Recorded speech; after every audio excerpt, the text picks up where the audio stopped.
Ang karunungan ng mga Hudyo ay hinahangaan na nagbibigay inspirasyon sa mga alamat sa iba't ibang kultura. Hindi sinasadya, ang mga Hudyo ay kilala sa kanilang tuso at kakayahang gawing mga pagkakataon ang mga hamon. Ano man ang mga personal na opinyon tungkol sa mga taong ito, hindi maikakaila na ang kanilang mga turo ay nakakaimpluwensya sa sangkatauhan.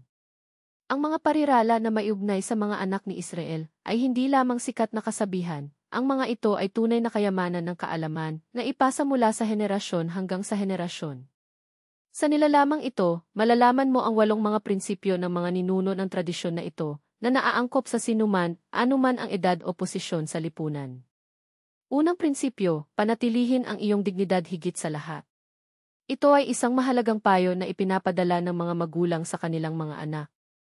Sa ilalim ng walang mga pangyayari ay dapat isuko ang sarili. Hindi mahalaga kung ang banta ay nagmula sa isang tao na mas malakas, pisikal man o moral, pinapayagan silang mapahiya o galugarin ay hindi katanggap-tanggap. Sinabi ng tanyag na karunungan na kinakailangan na matakot ang kambing sa unahan, ang kabayo sa likuran at ang tanga sa lahat ng dako, at napupunta ito para sa mga kaibigan, boss o kasosyo. Walang sinuman ang may karapatang manipulahin o pilitin ka sa isang bagay. Napagtanto ang mga palatandaan ng kawalang, galang, mahalaga na baguhin ang kapaligiran o bilog sa lipunan. Kung hindi man, lumala ang sarili. Ang pinakamataas na ito ay hindi nangangaral ang pagmamataas, ngunit ang balanse at paggalang sa isa't isa sa mga relasyon. Tulad ng sinabi ng kawikaan, huwag masyadong matamis, o kukunin ka, huwag masyadong mapait, o tatanggihan ka nila. Pangalawang prinsipyo, harapin ang mga hadlang bilang mga kaalyado. Walang problema sa pagtawa, ang pinakamasama bagay ay ang maging isang mapagkukunan ng awa. Ang ideyang ito, na pinahahalagahan ng mga nag-iisip tulad ng Mikhail Svanetsky, ay sumasalamin sa isang malalim na katotohanan. Ang buhay ay hindi isang tuwid na paraan, ngunit isang paglalakbay na puno ng mga curves. Sa loob nito, natitisod tayo, bumangon tayo, nahaharap sa inggit at pangungutya, nagdudulot ng pinsala at gumawa ng mabuti. Ang paglaban sa mga paghihirap na ito ay nagpapalakas sa atin. Tandaan, ang mga paghihirap ay hindi maiiwasan, anuman ang nabubuhay tayo.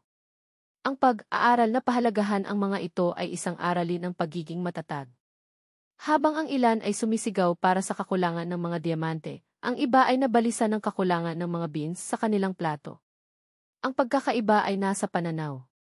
Pangatlong prinsipyo, linangin ang ugali sa pagbasa. Kabilang sa mga Hudyo, ang pag-ibig sa mga libro ay halos nagkakaisa.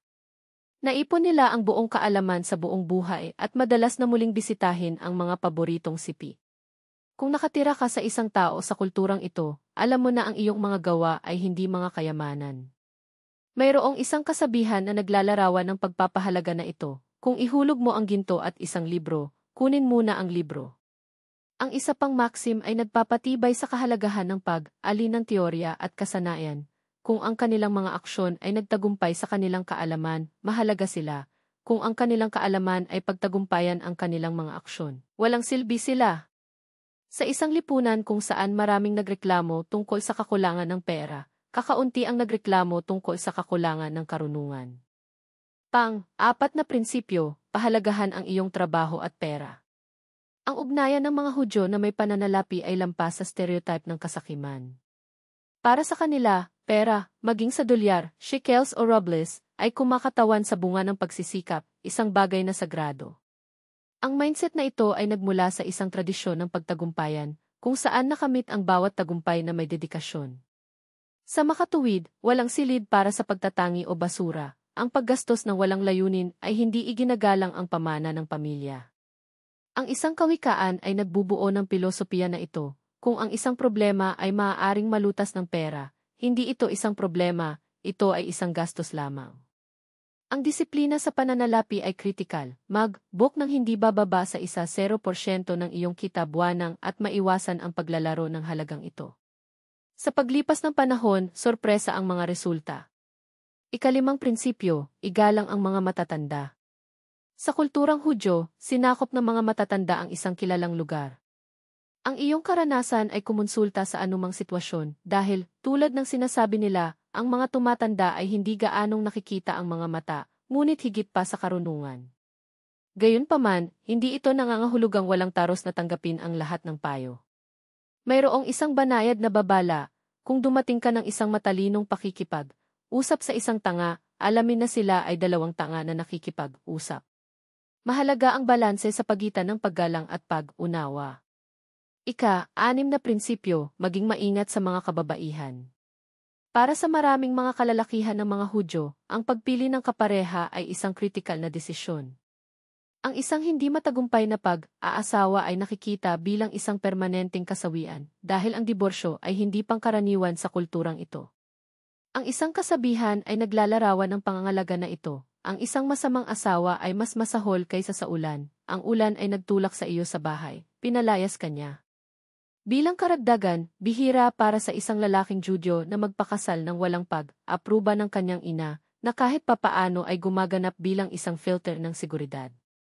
Isa pang Max.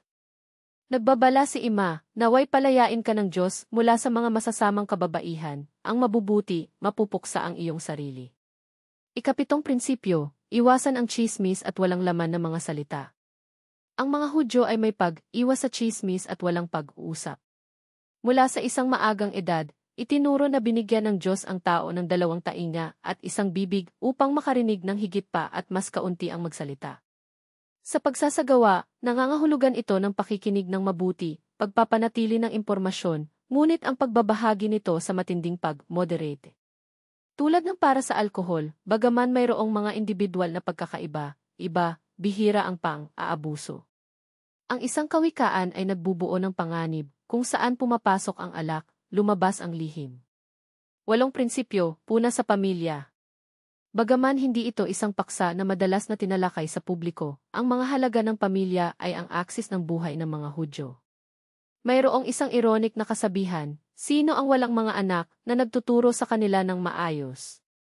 Ang mga ina, lalo na, maiwasan ang paglalantad ng mga detalye tungkol sa pagpapalaki ng kanilang mga anak. Ang isa pang maxim ay sumasalamin sa dinamikong pamilya. Itinuturo ng mga magulang ang mga bata kung paano magsalita. Ang mga anak ay nagtuturo sa mga magulang kung paano tumahimik. Higit pa sa pagtiyak ng edukasyon o materyal na kalakal, ang focus ay sa pagpapadala ng mga solidong prinsipyo. Sa halip na bumili ng bahay para sa iyong anak, tinuruan itong lupigin ito at pagkatapos ay higit pa. Ang pagiging mabuting pakikitungo ay isang trademark, ngunit may isang limitasyon. Ang mga bisita, tulad ng isda, pagkatapos ng 3 araw ay nagsisimula silang mabango. Ang pag-moderate ang susi. Kung nais mong sumisid ng mas malalim sa mga aralin sa buhay na ito, o ibahagi ang iyong sariling mga karanasan at pagmuni, bukas ang puwang. Ang bawat kwento, bawat pananaw, ay nagpayaman sa pagpapalitan ng kaalaman na lumalampas sa mga hangganan. Pagkatapos ng lahat, ang karunungan ay itinayo sa dialogo, hindi sa monologe. Hanggang sa susunod na oras, na may higit pang mga pananaw na mag-isip, magtanong at maaaring mag-apply sa pang-araw-araw na batayan.